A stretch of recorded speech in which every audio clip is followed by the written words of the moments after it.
कि the post master was a amiable fellow, कि जो पोस्ट मास्टर था वो मित्रवत साथी था। कैसा मित्रवत साथी था? तो आपको पता है ये वाला किस लेसन से है? लेसन से अ लेटर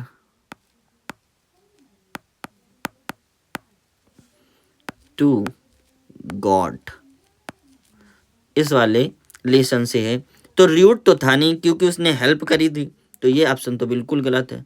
फ्रेंडली एमिएबल पहले से लिख दिया, अगर फ्रेंडली लिखोगे तो ये तो सेम सेम बात हो जाएगी। लेजी भी नहीं था, तो ये फैट था। आपने ध्यान से पढ़ा होगा तो वहां पर फैट लिखा रहेगा, fat. The post master was a fat amiable fellow, ये पूरी बात होगी। तो इसका डी पार्ट सही रहेगा। आगे देखो, अगला जो क्वेश्चन है वो दिया गया है, Anne Frank wants to keep a diary because. Anne Frank diary को रखना चाहती थी क्योंकि। तो आपने एनी फ्रैंक पढ़ा होगा, एनी फ्रैंक वाला लेसन। तो जो लेसन पढ़ा होगा तो उसमें आपने पढ़ा होगा कि वो किसी से ज़्यादा मित्रता नहीं बना के रखती थी, इसलिए उसने अपने मित्र के रूप में डायरी को चुना था। किसको? डायरी को। तो यहाँ पर देखिए, पहले लिखा she is found of keeping a diary. Found of का मतलब होता है शौकीन होना, वो शौकीन नहीं थी। फाउंड ऑफ का मतलब शौकीन, वो शौकीन नहीं थी, डायरी रखने का उसको शौक था, तो ये ऑप्शन नहीं होगा। She has no friend to talk and share her feeling. उसके पास कोई भी ऐसा दोस्त नहीं था, उसके पास कोई भी ऐसा दोस्त नहीं था जिससे वो बातचीत करे और अपने भावों को साझा करे, तो इसलिए डायरी रखती थी। ये ऑप्शन सही है। सी पार्ट देख लेते हैं एक बार। लिखा she wants to keep a record on it.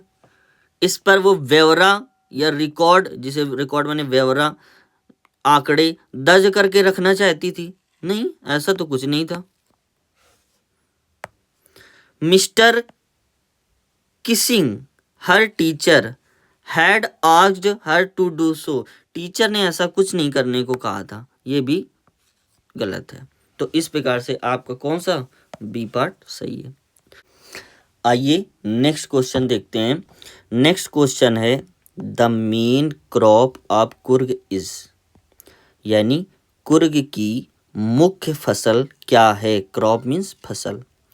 तो कुर्ग वाला लेसन की बात अभी हम लोगों ने की थी, जनरल करियप्पा के बारे में आपने क्लास में पढ़ा भी होगा कुर्ग वाला लेसन। तो कुर्ग वाले लेसन में बताया गया है कि वहाँ की मुख्य फसल क्या थी। तो मुख्य फसल राइस नहीं थी, कॉफ़ी थी, आपको याद रखना है। टी नहीं थी, स्पाइसेस मसाले नहीं थे।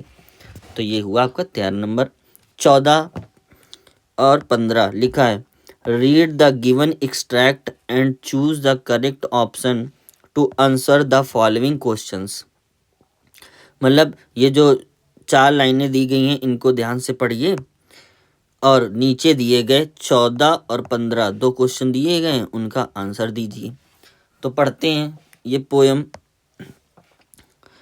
लिखिए। The way a crow shook down on me the dust of snow from a hemlock tree. इस पोयम का मतलब है, जिस तरीके से एक कौवे ने सूक डाउन ऑन मी, हिलाकर मेरे ऊपर, डस्ट ऑफ स्नो, बर्फ की धूल गिराई, from a hemlock tree, hemlock माने धतूरे के पेड़ से, धतूरे के पेड़ से।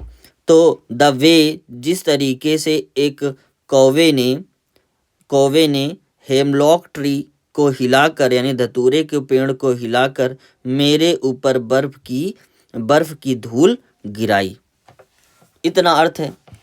आगे देखते हैं इसका क्वेश्चन। क्वेश्चन लिखा है who was sitting in the tree. बिल्कुल सिंपल, देखेंगे।